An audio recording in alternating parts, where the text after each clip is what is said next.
ഇന്നലെ പ്ലേ സ്റ്റോറിൽ നിന്ന് ഏറ്റവും കൂടുതൽ പേര് തിരഞ്ഞ ആപ്പ് ഏതാണെന്ന് അറിയാലോ അല്ലേ? ടിക്ടോക്ക്.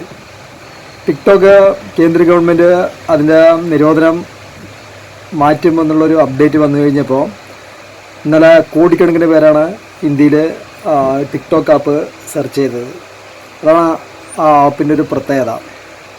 ഇപ്പോൾ 2019, 2020 കാലഘട്ടങ്ങളിൽ ഏറ്റവും കൂടുതൽ തരംഗമായ ഒരു ആപ്പാണ് ടിക്ടോക്ക്. ഇല്ല, എല്ലാവർക്കും അറിയാം.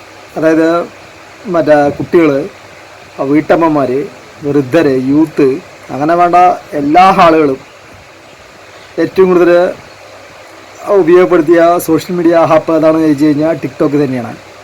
പെട്ടെന്നൊരു സുപ്രഭാതത്തിൽ 59 ആപ്പുകൾ നിരോധിച്ച കൂട്ടത്തിൽ ടിക്ടോക്കും പോയി അല്ലേ? അതിപ്പോൾ വീണ്ടും ആപ്പ് നിരോധനം എടുത്തു കളയുന്നുള്ളൊരു അപ്ഡേറ്റാണ് വന്നിരിക്കുന്നത്.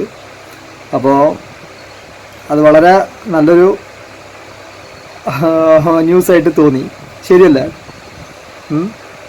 അപ്പോൾ ഇന്ന് വീണ്ടും ടിക്ടോക്ക് വന്നു കഴിഞ്ഞാൽ ശരിക്കും നമ്മൾ ഇന്ന് ഉപയോഗിക്കുന്ന റീൽസും അതുപോലെ തന്നെ ഇൻസ്റ്റയും ഫേസ്ബുക്കും എല്ലാം ഏകദേശം കണ്ടം വഴി ഓടേണ്ട ഒരു കണ്ടീഷനാണ് കാണുന്നത് അല്ലേ?